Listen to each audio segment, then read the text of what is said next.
And so, folks, this is how I will come to the end of another edition of the Hour of Politics.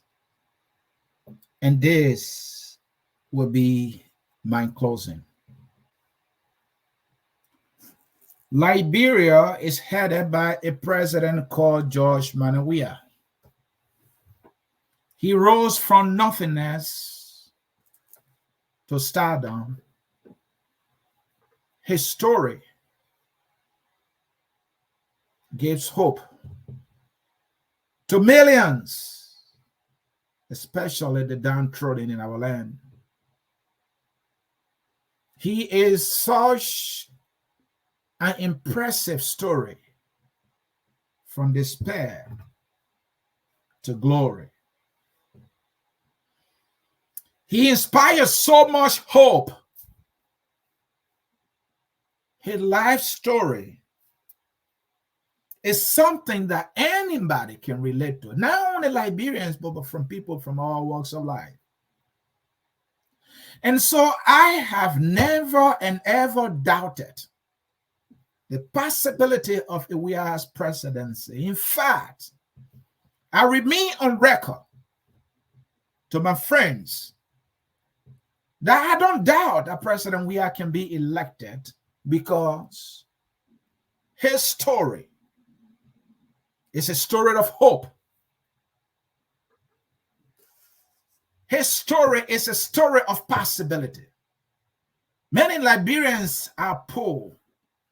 Liberians rely on nothing more than hope. I was in Liberia, hungry, jobless, on a checkerboard. I have nothing.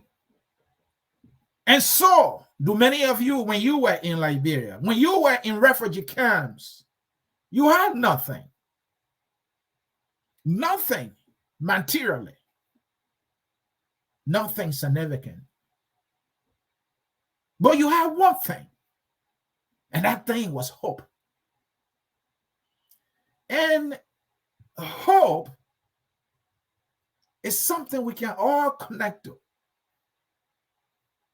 through the life stories of those who had nothing and will come to be something. And so the story of George Weah was every Liberian who was in despair, who was in a state of nothingness, who was a downtrodden, who was engulfed, and who was being crushed by poverty. That story of Weah, from nothingness to stardom, to popularity, to becoming an icon, to becoming a celebrated star, to becoming a United Nations Goodwill ambassador. Oh, what a profound story. And every child today in Liberia who is facing this reality today has nothing but hope. And when you contrast that with people who were better and came to power and had the opportunity to serve, and the fact that whether they intentionally definitely let the people of Liberia down, especially the young people, the suffering people, and they have seen they educated and they come to serve, and they won't be able to give them roles. They won't be able to provide better education for them, and won't be able to create a healthcare system that will be there for them. And their mothers are dying during delivery. And when they have concluded that they have had the best educated people to serve them, and yet their situation has not changed,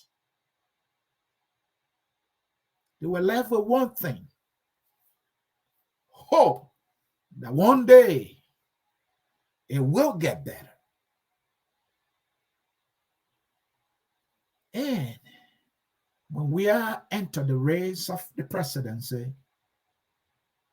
they got connected to him for his story was their story. His kind was them. And so they decided to make a statement that we will elect our own.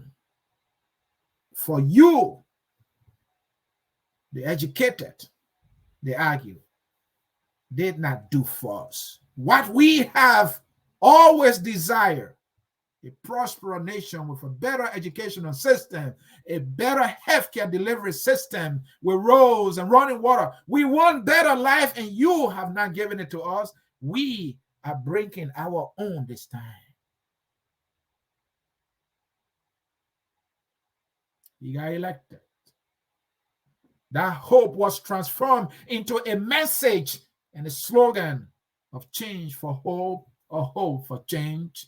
But on the subject of rape, he proud and claim and profess to be a feminist-in-chief, meaning he will hold accountable squarely and squarely those who will be accused and guilty of the act of rape, and victims will be taken care of when they get victimized by perpetrators of rape.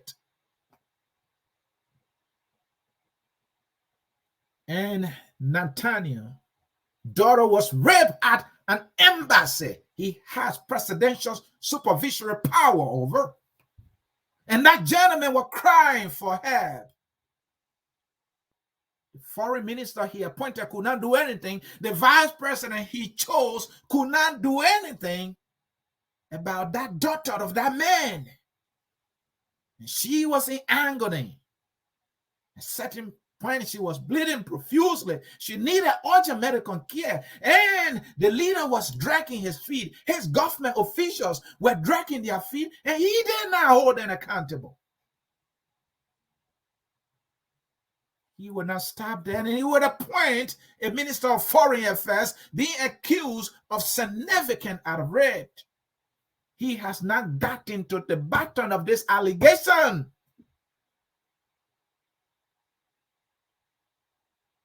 And this is his confidant, who he goes with everywhere. A slap in the faces of our women and girls. He professed to be representing as a feminist-in-chief, folks. And so, folks, where is the hope? Where is the fight against sexual and gender-based violence? What is the fight against rape? Where is the chief prosecutor? He announced he was appointed and installed to fast-track rape cases in Liberia. Where is the National Sex Registry? Where is it? Where is the declaration of rape as an emergency in our country when these things are happening and the president takes no action, folks?